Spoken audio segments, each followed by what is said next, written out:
The wind howled against the steel and glass of Grant Towers, the city's lights flickering far below like distant stars. Nathan Grant stood at the edge of the rooftop, his breath misting in the cold night air. Just 6 months ago, he had been a billionaire, the golden boy of the business world. Now, his empire was crumbling, his fortune gone, and his reputation in ruins. The weight of it all pressed down on him, making the empty space beneath his feet feel almost welcoming. As he closed his eyes, preparing to step forward, a small voice cut through the night. "Mister, why are you up so high?" Nathan's eyes snapped open. His heart pounded as he turned sharply, startled by the unexpected presence. Standing near the rooftop access door was a little girl, no more than 8, clutching a worn-out teddy bear. Her brown hair was wild from the wind, her wide eyes filled with curiosity rather than fear. Beside her, an elderly man leaned on a cane, watching Nathan with an expression he couldn't quite place. "Kid, you shouldn't be here," Nathan said, his voice rough, barely above a whisper. The girl took a step closer, completely unfazed. "I'm Josephine. This is Roger. We live down the street." She pointed toward the city below. "I like the lights up here. They look like stars." Roger nodded apologetically. "She's a climber, sir. I try to keep up, but these old bones don't move like they used to." Nathan wanted to be angry, to tell them to leave. But something about the girl's innocence, her simple, fearless presence, made it impossible. He felt the crushing weight on his chest shift, just slightly. The darkness that had nearly consumed him moments ago didn't feel so absolute anymore. Without another word, he turned and walked away from the edge. 3 days later, his phone buzzed with an unknown number. He almost ignored it, but something made him answer. "Mr. Nathan!" Josephine's voice was frantic. "Roger is hurt. Please come quick. 23 Elm Street." The line went dead. Nathan didn't hesitate. He grabbed his keys, his Bentley tearing through the streets toward a part of the city he had never set foot in. When he arrived, Josephine stood outside a rundown house, her face streaked with tears. Inside, Roger lay on a worn-out couch, blood soaking his shirt. His wife, Susan, was pressing a rag to his side, trying to stop the bleeding. "What happened?" Nathan demanded, pulling out his phone to call an ambulance. "Men came," Josephine whispered, holding her teddy bear tight. "Big guys in suits. They said we had to leave by tomorrow. Roger told them no. One of them hit him with a pipe." Nathan's jaw clenched. He had seen ruthless business tactics before. But this was something else. And then came the final blow. The address. 23 Elm Street. It was familiar. Too familiar. The next morning, his assistant placed a file on his desk, one that would change everything. A redevelopment project. A luxury condo deal. His signature approving the demolition of that very neighborhood. But Nathan hadn't signed it. Someone else had. Nathan stared at the file, his fingers tightening around the edges.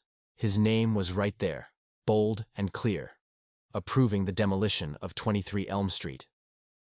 But he had never signed it. His stomach twisted. Someone had forged his signature.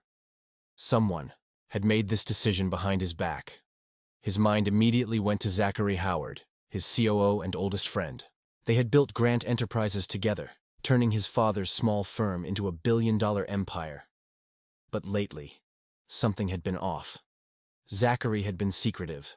Late-night meetings, whispered phone calls, deals pushed through without Nathan's approval. He had brushed it off at first, too lost in his own grief after his father's passing. Now he realized he had been blind. That night, Nathan went digging. He combed through company records, cross-checking documents, searching for anything that would confirm his suspicion. What he found made his blood run cold. Millions had been siphoned away into offshore accounts. Losses had been hidden under fake projects. And the redevelopment deal at 23 Elm Street? It wasn't just about new condos. It was about money laundering, about clearing out residents who wouldn't sell so someone else could profit. And every decision had been pinned on him. Nathan's pulse pounded in his ears. Zachary hadn't just betrayed him. He had set him up to take the fall. If this got out, Nathan wouldn't just lose his company. He could go to prison. The next morning, Nathan confronted Zachary in his office, slamming the file onto his desk. "Explain this." Zachary didn't even flinch. Instead, he leaned back in his chair, a smug smirk spreading across his face. "Business, Nate. You've been a ghost since your father died. Someone had to steer the ship. By throwing families out of their homes? By having men rough up an old man?" Nathan's voice rose, fists clenched. Zachary sighed and took a slow sip of his coffee. "Collateral damage. This project is our lifeline. 200 million in profit. You'd see that if you weren't too busy wallowing." Nathan's jaw tightened. Every part of him wanted to lunge across the desk, but he forced himself to stay calm. He needed proof. Solid evidence that would bring Zachary down. That night, Susan called him from the hospital. She sounded nervous, hesitant, but there was something in her voice, something urgent. When Nathan arrived, she was waiting outside Roger's room, clutching a faded photograph. Nathan took it, his breath catching as he recognized the woman in the picture. Isabel Carter, his ex-girlfriend. A woman he hadn't seen in nearly a decade.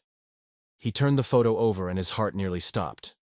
On the back, in Isabel's familiar handwriting, was a simple message. "Josephine, born April 12, 2016. Yours, Nathan." His fingers trembled as he looked up at Susan. "She's your daughter," she said quietly. "Isabel came to us after Patrick paid her to disappear.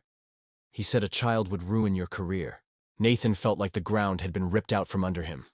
His father, his own father, had hidden this from him. He had paid Isabel off, made sure she stayed far away. And now, she was gone. A car accident 2 years ago. A sickening realization settled in his gut. Patrick had been controlling every aspect of his life, even after death. But why? Nathan knew one thing. He wasn't going to let his father's secrets define him, and he wasn't going to let Zachary destroy everything. It was time to fight back. Nathan sat in his car outside the hospital, gripping the steering wheel as the truth settled over him. Josephine was his daughter. His father had known all along and had gone to extreme lengths to keep it from him. And now Zachary was trying to destroy everything Nathan had left. He wasn't just fighting for his company anymore. He was fighting for Josephine, for Roger and Susan, for the people Zachary had used and discarded like they were nothing. The next morning, Nathan hired a private investigator to dig deeper. What they uncovered was worse than he imagined. Offshore accounts linked to Zachary, millions stolen from Grant Enterprises, and a paper trail leading to forged documents, including the demolition order for 23 Elm Street. But the final piece came in the form of a security photo. One of the men who attacked Roger had ties to Victor Klein, a known enforcer, someone Nathan's father had once used to intimidate business rivals. Had Patrick set all of this in motion before his death? Or was Zachary pulling the strings alone? Nathan needed proof that would hold up in court, and he needed a way to take Zachary down without getting himself caught in the fallout. That night, he called Zachary, faking defeat. "You were right," he said. "I've been out of it. Let's push the condo deal. Partners again." Zachary took the bait. They met at a rooftop bar, just like old times, whiskey in hand. As they talked, Nathan subtly pressed for details. Zachary, drunk, on his own ego, admitted to everything. The money laundering, the forgery, even the attack on Roger. He justified it all as necessary. What he didn't know was that Nathan had been recording the entire conversation. Moments later, police swarmed the rooftop. Officers snapped cuffs around Zachary's wrists as he shouted in outrage. "You set me up!" Nathan held up his phone, the screen still recording. "You did this to yourself." The evidence was airtight. Zachary was charged with fraud, embezzlement, and assault. His empire of lies crumbled in an instant. But Nathan's fight wasn't over. A final meeting with his father's old lawyer revealed something else. A trust fund Patrick had set up for Josephine. $10 million. But it came with a condition. Nathan had to claim her as his own. Reading the letter his father had left behind, Nathan saw something he never expected. Regret. "I thought success was power, son. I was wrong. She's your chance to be better than me. For the first time in months, Nathan felt a sense of clarity. He wasn't going to rebuild his father's empire. He was going to build something better. He scrapped the luxury condo project, redirecting funds to rebuild Roger's neighborhood instead. Affordable housing, a school, a park. Grant Enterprises survived, but smaller, more focused on community projects instead of unchecked power. Nathan moved into a modest house near Elm Street, bringing Roger, Susan, and Josephine with him. Roger recovered, spending his days in the garden. Susan filled their home with warmth and home-cooked meals. And Josephine, his daughter, dragged him into a world of bedtime stories, playgrounds, and laughter. One evening, as they walked to the ice cream shop, Josephine tugged at his sleeve. "Daddy, can I get 2 scoops?" Nathan smiled. "Only if Roger says yes." Roger chuckled. "Spoil her, why don't you? She's got you wrapped around her finger." Nathan looked down at Josephine, her hand in his, and knew he had finally found something, worth more than any fortune. He wasn't the man on the rooftop anymore. He was a father, a friend, and for the first time in a long time, he was happy.